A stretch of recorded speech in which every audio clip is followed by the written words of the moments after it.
Me gustaría tener una corta palabra de oración. Padre, gracias por tu palabra, ayúdanos a comprenderla, en el nombre de Jesús. Amén. Me gustaría comenzar mi sermón con la siguiente afirmación. Cristo no va a venir. No es una pregunta, es una afirmación. Cristo no va a venir. Y además, la esperanza de los cristianos es vana, es hueca. Esto, por supuesto, lo dicen los incrédulos, no yo, ¿verdad? Pero esto no es nuevo, esta afirmación no es nueva. Desde tiempos de los apóstoles, ya personas, no sé si funciona, ya había personas que hablaban de este modo. De hecho, Pedro dice en 2 de Pedro 3 y 4, sabiendo primero esto, que en los postreros días, los días subsiguientes, vendrán burladores, andando según sus propias concupiscencias, y diciendo, ¿dónde está la promesa de su advenimiento? Porque desde el día en que los padres durmieron, todas las cosas permanecen así, como desde el principio de la creación. Siempre ha habido personas que han dicho, el Señor tarda en venir, e incluso que nunca va a venir. Pero tampoco es esto solo del Nuevo Testamento. Si vamos al Antiguo Testamento, encontramos textos donde algunos en el pueblo de Dios decían cosas como las que encontramos en Isaías 5:19. Los que dicen que se dé prisa, que apresure su obra para que la veamos, que se acerque y venga el propósito del Santo de Israel para que lo sepamos. O Jeremías 17:15. Mira, ellos me dicen, ¿dónde está la palabra del Señor? Que venga ahora. O en Ezequiel 12:22, Hijo del hombre, ¿qué proverbio es ese que vosotros tenéis acerca de la tierra de Israel? Que dice, alargan los días y desaparece toda visión. Sin duda nosotros estamos limitados al tiempo. Y como estamos limitados al factor tiempo, queremos que todo sea rápido. Y he pensado en la vida de una hormiga o cualquier insecto pequeño que quizás dure 24 horas vivo. Y me imagino que a las 9 de la mañana está en el colegio, a las 11 de la mañana ya se ha graduado, a la 1 de la tarde ya está a la mitad de su carrera y me imagino que se jubilará como a las 5. Es la vida de una hormiga. ¿Y nosotros qué? Me imagino que si Cristo no ha venido, y me imagino que si la hormiga tuviera conciencia, dijera, pero todavía van a ser las 7 y Cristo no llega.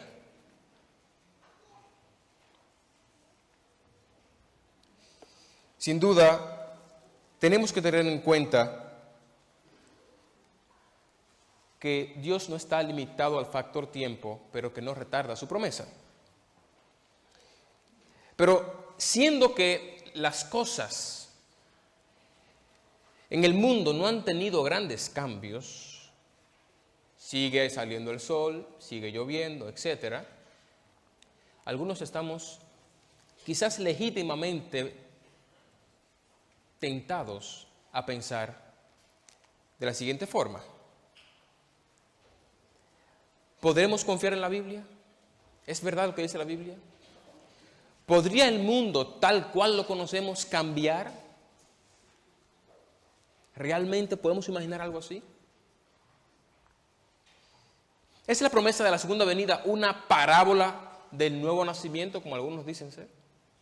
No, Cristo nunca va a venir literalmente, sino que Cristo viene al corazón del nuevo creyente. Y ahí, para ese se ha cumplido la promesa, para ese se ha cumplido la profecía.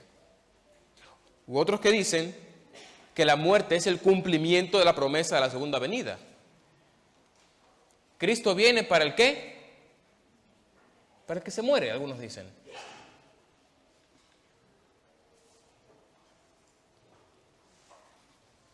Otros dicen, ¿se habrá Dios olvidado de la humanidad y ya no vendrá a la tierra? Y estas palabras quizás hayan pululado en la mente de más de uno de los que estamos aquí. De hecho, un joven adventista me decía, yo realmente no creo que Cristo vaya a venir. Esto no puede cambiar tal cual lo conocemos ahora. Pero seguimos teniendo el título de adventistas. Pero esto no es solo nuestro. En el 99 se hizo una encuesta, la revista Newsweek hizo una encuesta donde preguntaba, ¿cree usted que Jesús regresará durante el próximo milenio? O sea, entre el año 2000 y el año 3000. Bueno, 2001 y el año 3000 es el milenio. Todas las personas encuestadas, un 48% dijo que no creía eso. Hay que entender esto, que esto prácticamente significa que usted no cree que Cristo va a venir. Los protestantes evangélicos, el 71% dijo que sí creía que Cristo iba a venir, el 29% no.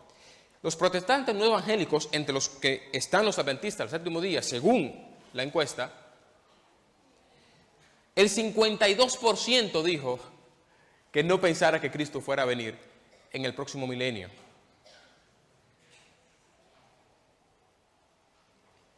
Y los católicos, un 53% dijo que no pensaba que Cristo iba a venir. Estamos hablando de que eso no solamente responde a la pregunta si Cristo va a venir o no, sino de que también responde a la pregunta si confío yo en lo que dice la Biblia. Porque la Biblia, aunque no indica cuándo, sí nos indica señales que dan cuenta no solamente de un cumplimiento de la promesa seguro, sino también de la inminencia de ese cumplimiento. El tema de la segunda venida de Cristo toca muy de cerca a los adventistas, por el propio nombre que tenemos. O sea, somos tan creyentes en esto que cuando nos sentamos para buscar nombre de cómo nos íbamos a llamar, y cada quien, me imagino, era un brainstorming, la gente diciendo ideas y tal cual. La idea más brillante fue la de uno que dijo, vamos a llamarnos los esperadores. Los esperadores. Entonces, sí, vamos a llamarnos adventistas, esperadores de la venida. Y todo el mundo estuvo de acuerdo con eso. Está en nuestro ADN. Y de hecho, hay una palabra de la cual parece que tenemos nosotros los derechos reservados, que identifica a los adventistas alrededor del mundo. De hecho, me acuerdo que el año antes pasado, creo, estaba en una iglesia fuera del país predicando y resultó que en esa iglesia había gente de 3 continentes. Y por supuesto tenía la necesidad de usar a una traductora, que fue mi esposa, para poder comunicarme con los demás a través de la traducción. Pero hubo una palabra que no hubo que traducir, porque todo el mundo la entendió. Los de África, los de América, los de Europa entendieron. ¿Esa palabra cuál es? ¿Cuál es? Maranata. Es una palabra que no hay que traducir en el mundo adventista. Todo el mundo entiende eso. Increíblemente, la palabra Maranata solo se encuentra una sola vez en la Biblia. En 1 Corintios 16:22 dice, el que no amare al Señor Jesucristo sea maldito, sea anatema. Y entonces, ya terminando esta primera carta a los Corintios, Pablo dice Maranata, o sea, después de esta oración, el Señor viene. Es la única vez que aparece en la Biblia, pero la repetimos tanto que es una palabra que identifica al pueblo adventista. Pero más allá de todo esto, Yo creo que si pudiéramos resumir toda la creencia de nuestra iglesia en una sola palabra, sería esta. Porque eso indica que confiamos en la Biblia, que creemos en Dios, que Dios existe, que creemos en que Él va a venir, que va a restaurar, que va a vencer la guerra contra el pecado, que existe Satanás, que existe una guerra, etcétera, etcétera, etcétera.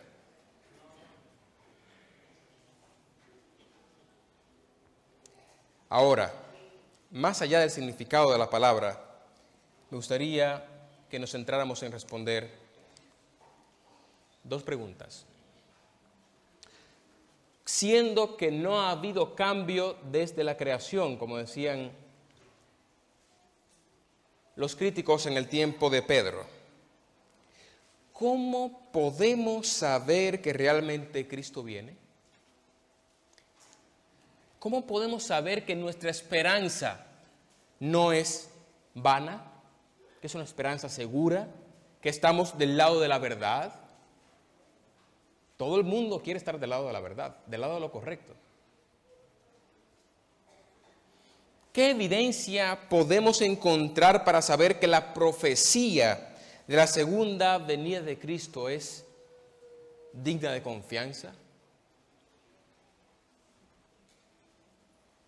Ya vemos que hay muchos cristianos, tristemente incluso entre nosotros, que tenemos dudas acerca de esta promesa y su cumplimiento.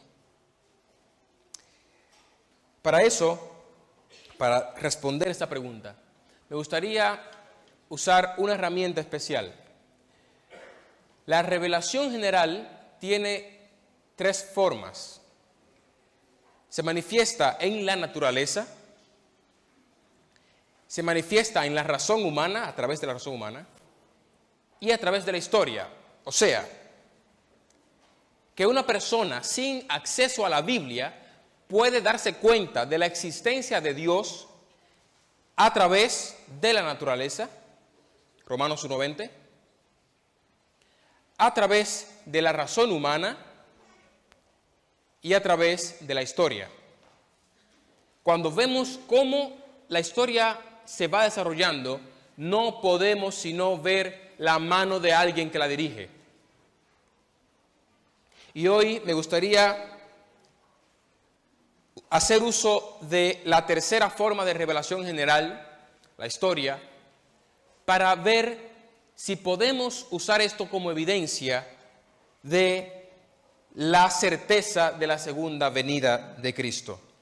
Así que me gustaría compartir con vosotros algunas profecías. La primera, la profecía sobre el destino de Egipto. ¿A alguien le suena este nombre, Egipto? Un país. Egipto en su momento fue la primera potencia mundial, capital de la ciencia, capital de las matemáticas, capital de la arquitectura, capital de la agricultura y por supuesto tenía un ejército temible. Pero cuando Egipto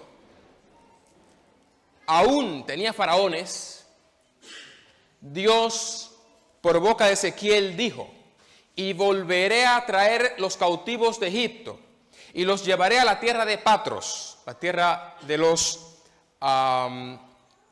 egipcios. Patros vendría siendo Faraón, a la tierra de su origen, y allí serán un reino despreciable. En comparación con los otros reinos será humilde. Nunca más se alzará sobre las naciones, porque yo los disminuiré para que no vuelvan a tener dominio sobre las naciones.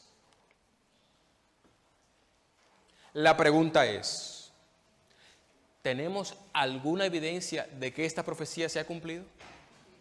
¿Sí o no? Egipto es hoy un país humilde, como dice aquí, y no tenemos esperanza de que vaya a cambiar. No tenemos esperanza de que vuelva a ser la potencia mundial. Y de hecho, la historia de Egipto se estudia en las escuelas porque realmente fue relevante en su momento. Influyó al mundo entero. Todavía podemos ir a los grandes museos del mundo y ver la grandeza de esta gente. Increíble.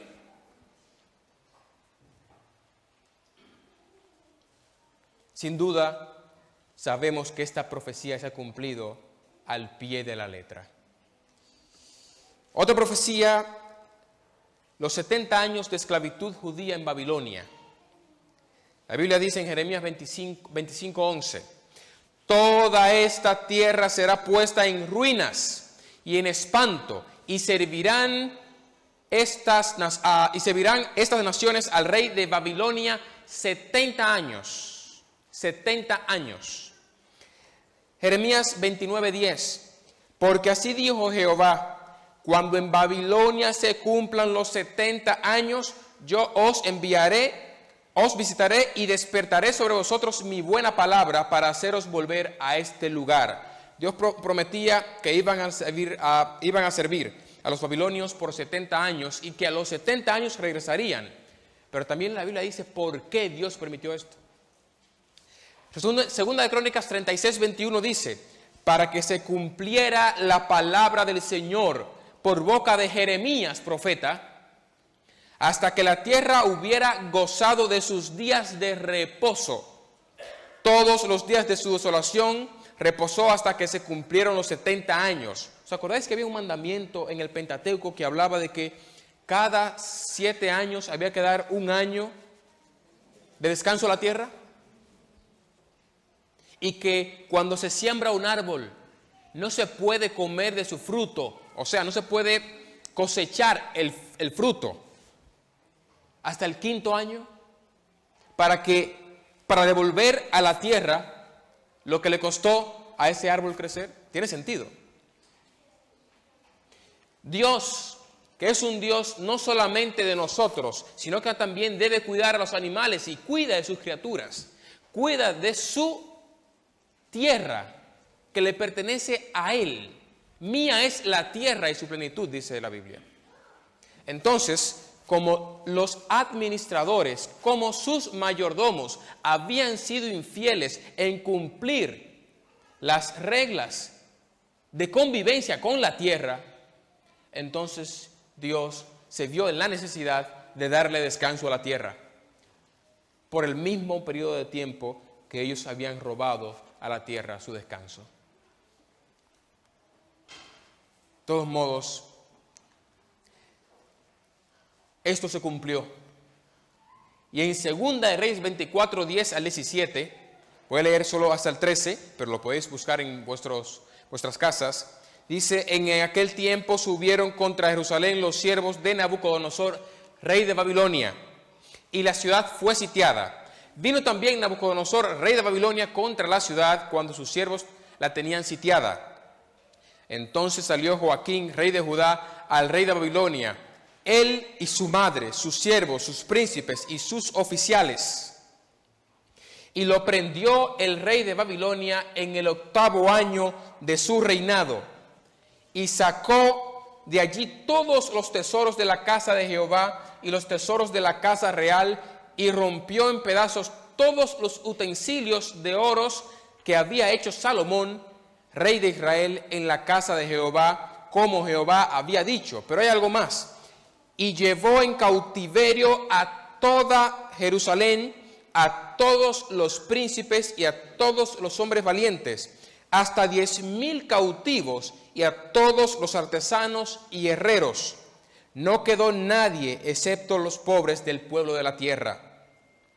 Asimismo llevó cautivos a Babilonia a Joaquín, a la madre del rey, a las mujeres del rey, a sus oficiales y a sus poderosos de la tierra. Cautivos los llevó de Jerusalén a Babilonia. A todos los hombres de guerra, que fueron 7,000, y a los artesanos y herreros, que fueron 1,000, y a todos los valientes para hacer guerra los llevó cautivos el rey. Y el versículo 17 es importante. Y el rey de Babilonia puso por rey en lugar de Joaquín a Matanías su tío, y le cambió el nombre por Sedequías. Este es la versión bíblica del cumplimiento de la profecía que leímos anteriormente. 70 años en Babilonia. Me diréis, a ver, No podemos usar el mismo libro para probar una teoría, porque eso es lógica circular y no vale. Es cierto, no vale. Vamos a buscar entonces lo que dice la historia. En el año 606 Israel perdió, esto fue en el año 606 a.C., Israel perdió su independencia a manos de Nabucodonosor II. Y Daniel y sus amigos y otros príncipes fueron llevados cautivos a Babilonia hasta el año 536, cuando Darío el Medo decreta el regreso de los judíos a su tierra. Pero las fuentes están aquí. En la crónica de Babilonia, que se encontró en una excavación en Babilonia, la versión babilónica del evento es esta. En el 7º año, esta es la versión oficial que se registró en los anales de Babilonia, en el 7º año, en el mes de Kislev, en el del calendario babilonio, el rey de Babilonia reunió a su ejército y marchó a Hatilán. Hatilán es el levante mediterráneo. El levante mediterráneo es Palestina, Israel. Acampó contra la ciudad de Judá y en el 2º día de Adar tomó la ciudad y capturó al rey. Allí designó a un rey a su propia elección, recibió un gran tributo y los envió a Babilonia. Esto da cuenta de manera clara de que lo que dijo la Biblia, no solamente la profecía, sino también la versión del cumplimiento es cierta. Aquí da cuenta de los tiempos y da cuenta de que el rey de Babilonia sitió la ciudad, la tomó, quitó al rey y puso uno según él quería. Y la Biblia nos da el nombre del rey a quien él puso. No solamente esto, si leemos a Flavio Josefo en su libro Antigüedades de los Judíos, en el capítulo 10, que se llama De la cautividad de las 10 tribus al primer año de Ciro, da cuenta exactamente incluso del número exacto de personas que fueron llevadas cautivas a Babilonia. La Biblia dice 10.000, redondeando, él dice unos 10.300 y pico. Esto da cuenta de que la Biblia es un libro en el que podemos confiar. No solamente eso, podemos buscar aún otra profecía, la profecía de la caída de Babilonia. Esta profecía es muy curiosa porque se dijo antes incluso de que Babilonia fuera potencia. En Isaías 13, 19 al 20, dice, y Babilonia, hermosura de los reinos, escuchad eso, lo que vamos a ver en lo adelante, y ornamento de la grandeza de los caldeos, será como Sodoma y Gomorra, a las que trastornó Dios. Nunca más serán habitadas, ni se morará en ella de generación en generación, ni levantará allí tienda el árabe, ni pastores tendrán allí majada. Esta profecía se repite más de 9 veces en la Biblia. Aquí algunos textos que todos tienen en común que dicen lo mismo. Babilonia nunca será habitada. La pregunta es, ¿se ha cumplido la profecía? ¿Tenemos alguna evidencia de eso? Sabemos que uno llamado Saddam Hussein quería ir en contra de esta profecía. ¿Qué le pasó a Saddam Hussein?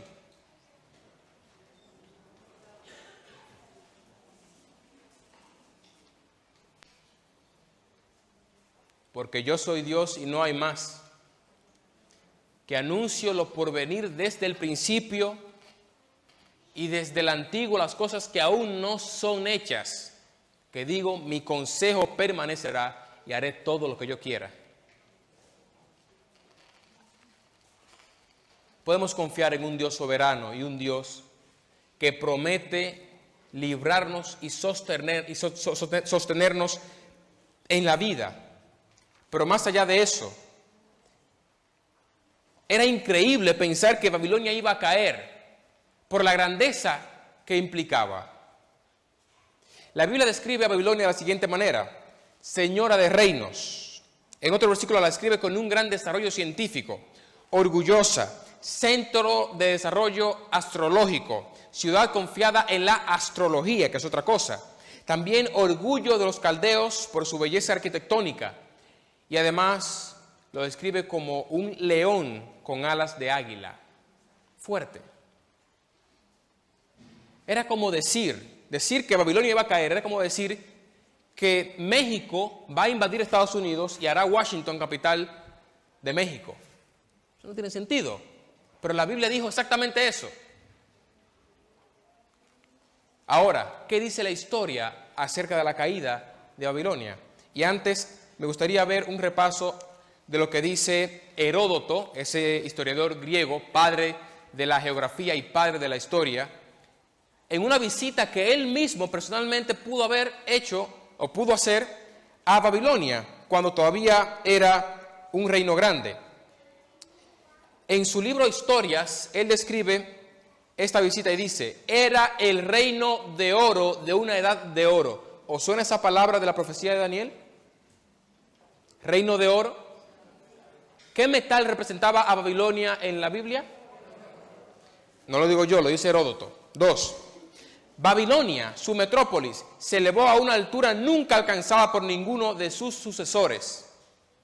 Y él describe en su obra, no lo voy a leer porque es mucho, todo lo que vio allí, todo lo que vio en Babilonia, y termina diciendo: allí, con toda la tierra postrada a sus pies, era como una reina con una grandeza incomparable. ¿Os acordáis de lo que dice Isaías? Señora de reinos. La misma palabra que usa Heródoto aquí.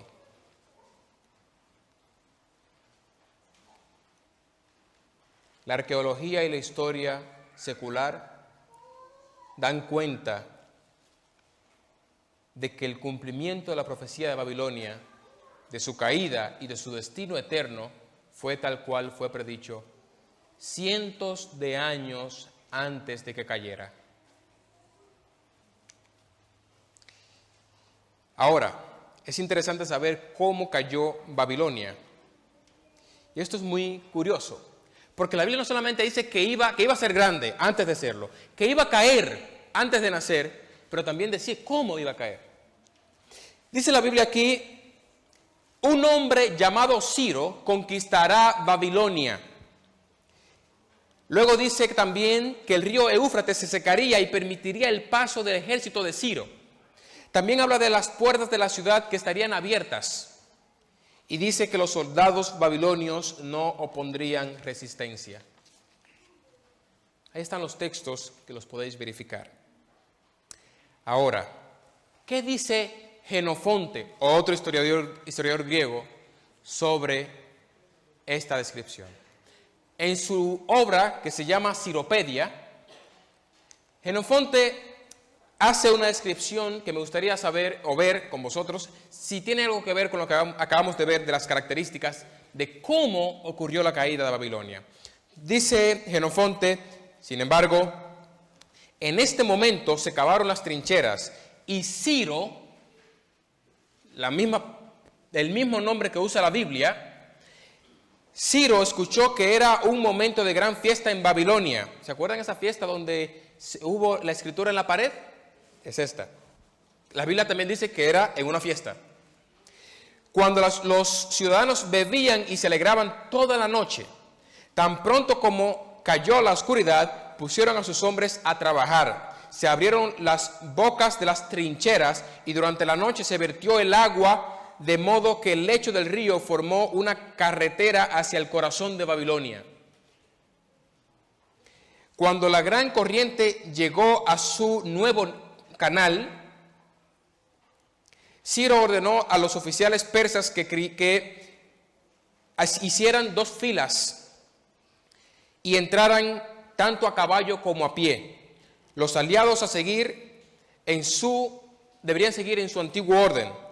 Se alinearon de inmediato y Ciro hizo que sus propios guardaespaldas descendieran primero al canal seco para ver si el fondo era suficientemente firme para marchar. Y dijo: amigos míos, el río se hizo a un lado para nosotros y nos ofrece un camino hasta el centro de Babilonia. Esto se encuentra en la obra Ciropedia, libro 7, los apartados 15 al 20. Lo curioso de esto es que cuando Isaías dijo que Babilonia caería en manos de una persona que se iba a llamar Ciro, faltaban 190 años para que Ciro naciera. Y dije esto la semana pasada a alguien y me dijo, bueno, era fácil cumpliendo la profecía, porque solamente había que buscar una persona que se llamara Ciro. Bueno, sí, si yo tuviera un hijo que quiero que fuera el conquistador, le tenía que poner por nombre Ciro y tener dos pequeñas cosas en cuenta: conseguirle un ejército y conseguirle un reino, nada más, para que cumpliera la profecía.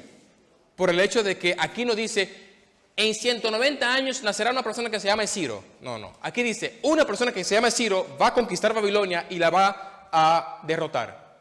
No es lo mismo. La profecía es clara, su cumplimiento seguro, y la historia da cuenta de eso. Por eso he sido muy metódico en conseguir las fuentes, porque muchas veces dudamos si realmente la historia da cuenta de lo que la Biblia dice. Otra profecía, Alejandro Magno. En Daniel 11, 3 y 4 dice, se levantará luego un rey valiente, el cual dominará con gran poder y hará su voluntad. Pero cuando se haya levantado, su reino será quebrantado y repartido hacia los 4 vientos. El número es importante, 4 vientos. No a sus descendientes, o sea, no iba a tener hijos, ni según el dominio con el que dominó, porque su reino será arrancado y será para otros fuera de ellos. Daniel 7:6 dice, después de esto miré y he aquí otra bestia semejante a un leopardo. El leopardo, su principal característica, ¿cuál es? La rapidez. Pero además de un leopardo rápido, dice que tenía 4 alas de ave en sus espaldas. Tenía también esta bestia 4 cabezas y le fue dado dominio. Vemos aquí que habla de rapidez a la potencia. Si un leopardo es rápido, un leopardo con alas es muy rápido. A los 20 años ya Alejandro Magno era rey y nunca perdió una batalla. Eso lo dice la historia. Fue extremadamente rápido. Conquistó más que los babilonios y que los medos, solo en 10 años. Eso se llama rapidez. Llegó hasta la India. No solamente esto. Me dirán, Luis, ¿cómo es posible que tú digas que eso habla de Alejandro? Ahí no menciona a ningún nombre. Daniel 8:21 dice, el macho cabrío es el rey, ¿de dónde? ¿El rey de dónde? Y el cuerno grande que tenía entre sus ojos es el rey primero. ¿Saben cuántos reyes tuvo Grecia en la historia? 1. ¿Saben cómo se llamaba ese rey? Alejandro el Grande, Alejandro Magno. El padre de Alejandro no fue rey de Grecia, fue rey de Macedonia. Y los que sucedieron al reino a Alejandro no fueron reyes de Grecia, sino de 4 territorios en los que se dividió el imperio. Grecia solo tuvo un rey. ¿Saben qué? Alejandro Magno quería hacer Babilonia también la capital de su imperio, pero ya Babilonia había sido destruida y Alejandro se propuso reconstruir a Babilonia. ¿Qué pasó? ¿Qué pasó? Se murió. 33 años. Una cosa más. La Biblia dice que su reino sería repartido ¿en cuántas partes? ¿En cuántas partes se dividió el reino de Alejandro Magno? En 4 generales. El cumplimiento es preciso.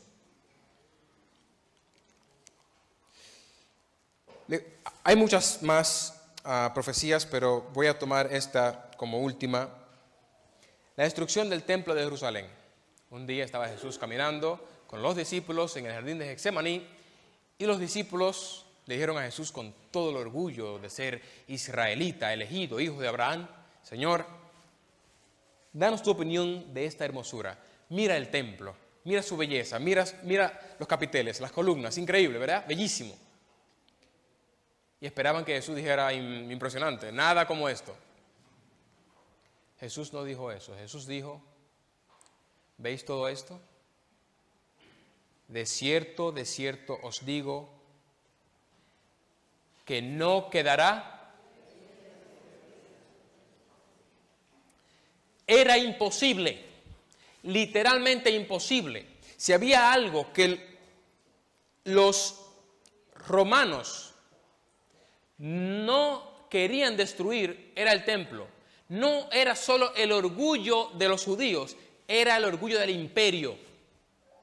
Para que tengáis una idea, el tamaño del templo, el área que ocupa el templo, o que ocupaba el templo,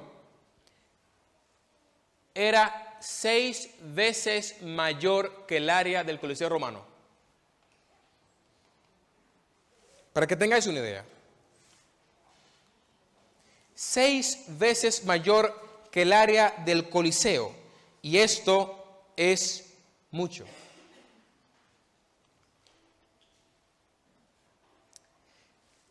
Pero esta profecía también venía en el Antiguo Testamento. Jeremías 26, 18 dice algo muy interesante, me gusta mucho.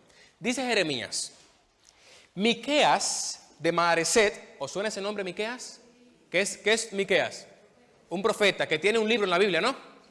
Pues Ezequiel cita a Miqueas y dice, Miqueas de Moreset profetizó en días de Ezequías. Menciona a otro profeta, rey de Judá, a otro rey, y dice, habló a todo el pueblo de Judá diciendo, así ha hablado el Señor de los ejércitos, Sión, o sea, Jerusalén será arada como un campo, Jerusalén será convertida en un montón de ruinas, y el monte del santuario será como lugares altos de un bosque. Y si buscáis a Miqueas 3:12, es exactamente lo que dice. Por lo tanto, también esta prueba da cuenta de que lo que dice la Biblia es verdad, porque la Biblia que leyó Jeremías hace 3000 años es la misma que estamos leyendo nosotros hoy. La pregunta es, ¿se ha cumplido la profecía? ¿Tenemos alguna evidencia del cumplimiento? ¿Alguna? ¿Se destruyó el templo de Jerusalén? Jesús dijo, no pasará una generación. Lo dijo en el año 30. Una generación en el pueblo de Israel tiene 40 años. En el año 70 fue la destrucción del templo. No lo digo yo. Podéis buscar a los historiadores. Flavio Josefo da muchísima información al respecto y da muchos detalles sobre el cumplimiento de esta profecía. Hoy no quiero apelar a vuestra fe, a vuestros sentimientos, sino a vuestra razón. La Biblia es digna de confianza. La Biblia es lo que dice ser, no lo digo yo, lo dice la historia. La Biblia es lo que dice ser, la palabra de Dios, un Dios poderoso, amante y que cumple sus promesas. Nelson Glueck, que fue uno de los más grandes arqueólogos, dijo, llevo 30 años excavando con la Biblia en una mano y la pala en la otra. Y en cuestión de perspectiva histórica, nunca he visto que la Biblia esté equivocada. Nelson, con esta metodología, solamente descubrió 1500 asentamientos. Casi nada. Hombre, es un poco de trampa porque además tenía el mapa que le decía dónde cavar. Así sí, ¿no? Nosotros tenemos el privilegio de confiar en la Biblia. Yo os quiero decir algo. El mismo Dios que por su palabra creó el cielo y la tierra, ese poder también lo manifestó en proteger la Biblia de que fuera alterada. Muchos dicen que la Biblia ha sido alterada y nada más lejos de la realidad. Con un simple ejercicio usted puede saber si la Biblia ha sido alterada o no. Si usted busca en sus móviles o en internet cualquier Biblia de antes del año 1950, puede ser la Reina Valera 1909, la Biblia del Oso, cualquier Biblia en versión antes de 1950, y toma su Biblia actual, la Reina Valera del 60, de 2000, cualquier Biblia después de ese año, y usted lee, se va a dar cuenta de algo, dice lo mismo. Pero, ¿por qué esto es relevante? Muy importante. En el año 1948 se encontraron en Qumran escritos. Y estaba allí todo el Antiguo Testamento, excepto el libro de Esther. Y yo no recuerdo ni he leído en ningún sitio que hayan tenido que volver a reescribir la Biblia porque lo que se encontró que decía la Biblia antigua es diferente a lo que tenemos nosotros. Eso no pasó. ¿Pasó eso? ¿Alguien da cuenta de eso? No pasó. La Biblia que leyó Jesús, el Antiguo Testamento que leyó Jesús, es el Antiguo Testamento que tenemos hoy. Y el Nuevo Testamento es el documento con más copias originales del que dispone el ser humano en esta hora. A veces, por ejemplo, hablamos de la República de Platón. A nadie se le ocurre decir que la República de Platón le escribió una persona en el 1850. Pues de la República de Platón tenemos 2 originales. Del Nuevo Testamento tenemos 5.000. 5.000. Por lo tanto, decir que el Nuevo Testamento o que el Antiguo Testamento ha cambiado o no es original, es como decir que la República de Platón, la Ilíada, etcétera, etcétera, etcétera, todos los libros que han llegado hasta nuestros días, dando cuenta de la historia romana, es falso. Cosa que a nadie se le ocurriría decir eso.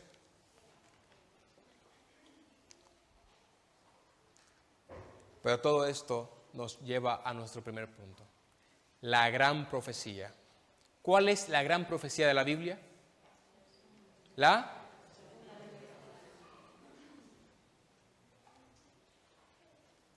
Si una persona te dice a ti, mira, el año que viene para el mes tercero ocurrirá esto, en el mes quinto ocurrirá esto, en el mes sexto ocurrirá esto, y en el mes noveno ocurrirá en tu ciudad un huracán. Digamos que estamos en el mes séptimo y ya se han cumplido las 3 primeras cosas. ¿Te prepararías tú para un huracán? ¿Sí o no? ¿Por qué? Pues lo mismo para esto. Si la Biblia, como hemos visto, tiene razón y ha acertado, pero no por azar, que cuando Daniel dijo que había un rey que se iba a llamar o que iba a ser el rey de Grecia, todavía los griegos eran una pequeña tribu. La gente decía, Grecia, ¿esto qué es Grecia?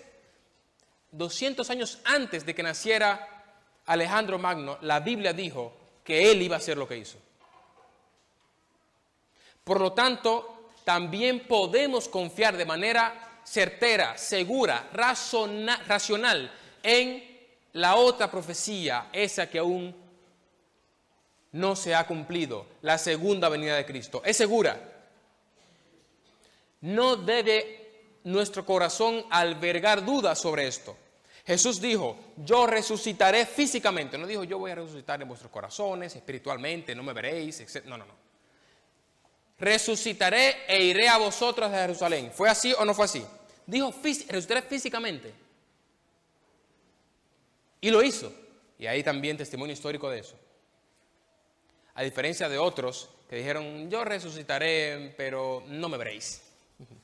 Yo resucitaré en vuestros corazones, en vuestras memorias. No, Jesús dijo, resucitaré físicamente y me veréis.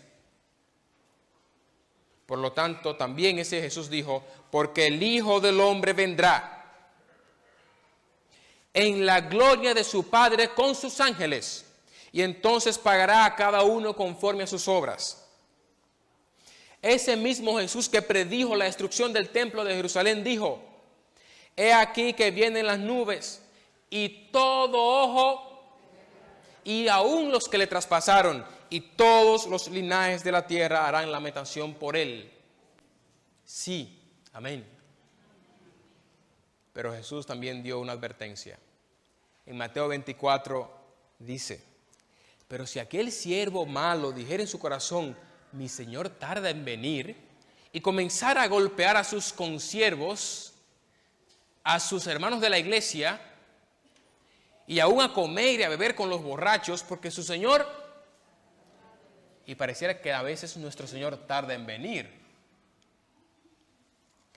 Vendrá el Señor de aquel siervo el día que éste no espera y a la hora que no sabe, y lo castigará duramente y pondrá su parte con los hipócritas. Allí será el lloro. No seamos nosotros el siervo malo. No digamos en nuestro corazón, el Señor tarda en venir, así que voy yo a hacer de las mías por aquí. Es el tiempo para que nosotros podamos reflexionar sobre la segunda venida de Cristo. Y si quisiéramos que Cristo nos encontrara haciendo lo que estamos haciendo, ¿será que más de uno, cuando llegue al cielo, así sea, mirará hacia atrás y se verá como está actualmente y dirá, perdí el tiempo? Si hubiese sabido que me iba a salvar, si hubiese sabido que Cristo venía realmente, ¿hubiese hecho algo distinto? ¿Os ha pasado que ocurre algo en el futuro y tú dices, si yo he sabido esto, no hago esto? ¿Os ha pasado eso? Pues ojalá que eso no nos pase respecto a la venida de nuestro Señor Jesucristo. La pregunta es, ¿estás preparado para la venida de Cristo? ¿Crees en la venida de Cristo? ¿O por el contrario, tienes dudas de que se vaya a cumplir realmente?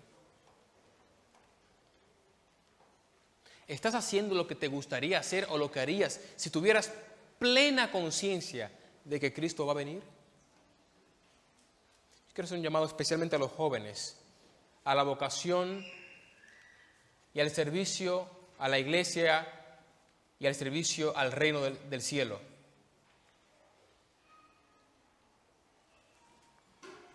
Tenemos que replantearnos lo que estamos haciendo, porque si realmente creemos, si de verdad decimos creer, debemos vivir a la altura de aquellos que decimos creer.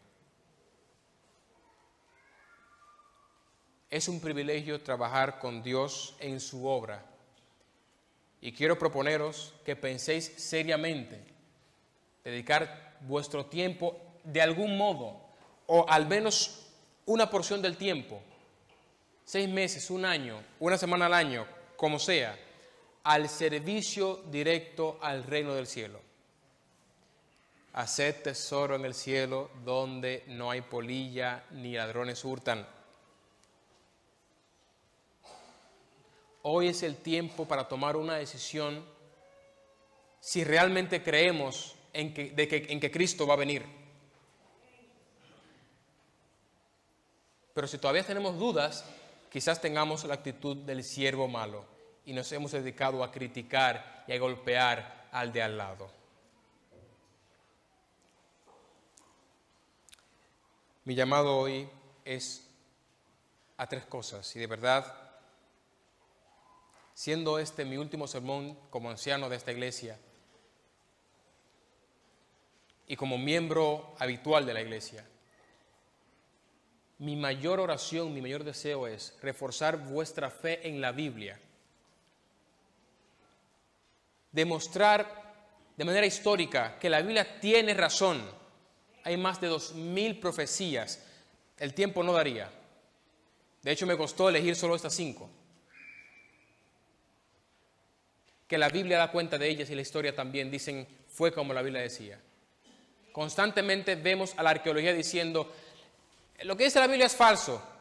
Y la última vez que la arqueología dijo, ahora sí, lo que la Biblia dice es cierto porque encontramos evidencia, fue la semana pasada. literalmente.